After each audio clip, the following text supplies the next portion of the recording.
আজকে ব্রেকফাস্টের জন্য 1 কাপ ময়দা, 2 কাপ ময়দা নিলাম।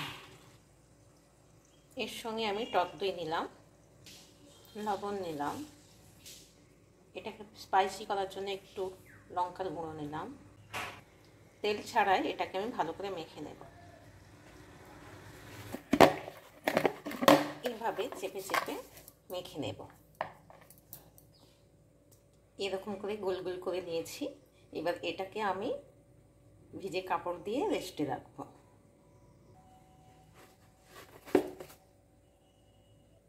ডোগুলোকে এইভাবে ভিজে কাপড়ে কিছুক্ষণ রেস্টে রাখবো। ফ্রেশ কুমড়ো নিয়েছি কেটে, এটাকে স্লাইস করে কেটে নেব। আর তার জন্য কাঁচা লঙ্কা নিয়েছি, পেঁয়াজ নিয়েছি। খুব সিম্পলভাবেই আমি পুরটা বানাবো। কুমড়োগুলো আমি এরকমভাবে স্লাইস করে নিয়েছি, এরকমভাবে। পেঁয়াজটাকেও নিয়েছি। কড়াইতে আমি তেল দেব পরিমাণ মতো।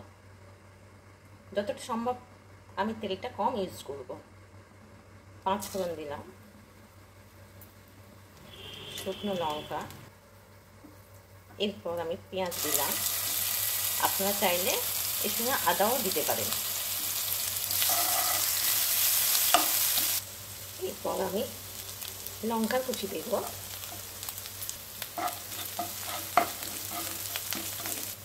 এর সঙ্গে আপনারা যেহেতু ভাজা ভাজা হয়ে গেছে, এবার আমি পামকিনগুলো দিয়ে দেব।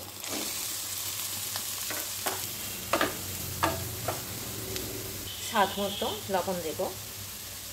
এটা স্পাইসি বানাচ্ছি, সেই জন্য আমি একটু লঙ্কার গুঁড়ো দেব, হলুদ গুঁড়ো দেব, অল্প পরিমাণে দেব, কারণ এটাকে একটু মিষ্টি মিষ্টি ভাব রাখতে হবে।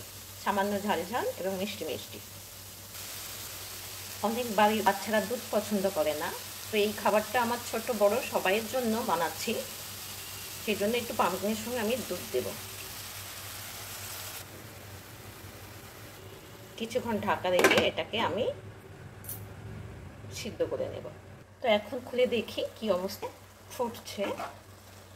নেড়ে চেড়ে এটাকে আমি শুকনো বানাবো। অনেক বাড়িতে কুমড়ো পছন্দ করে না, আমি এইভাবে রান্না করে তাদের উপযুক্ত বানাবার চেষ্টা করছি।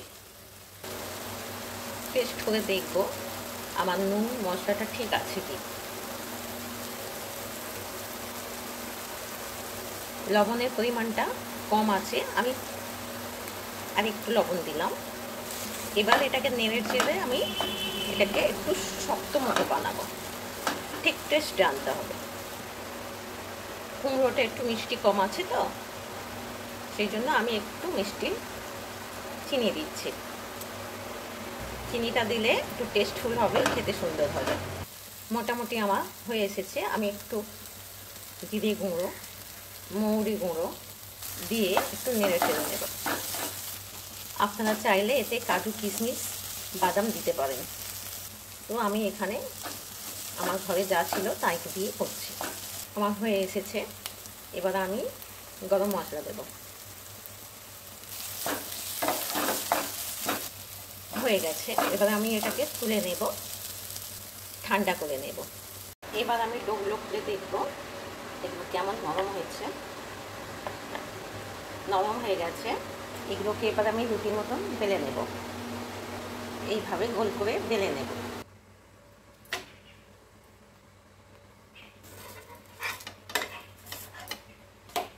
এইভাবে আমি ভেজে নেব। এইভাবে ভেজে নেব।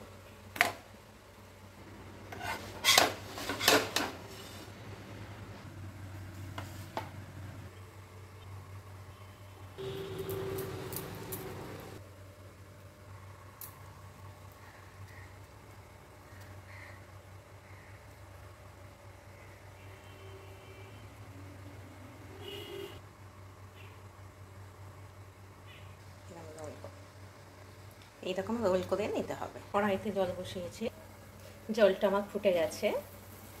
জাস্ট এইভাবে বসিয়ে, কড়াইতে এইভাবে বসিয়ে আমি চাপা দিয়ে ভাপাবো।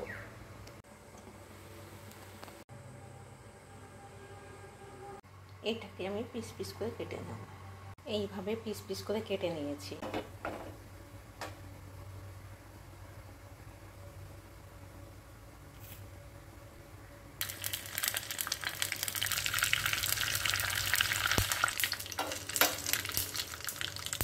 আমার রেডি আজকের সকালের জলখাবার। হ্যালো বন্ধু, রেসিপিটি কেমন হয়েছে কমেন্টে জানাবেন আর সাবস্ক্রাইব দিতে ভুলো না।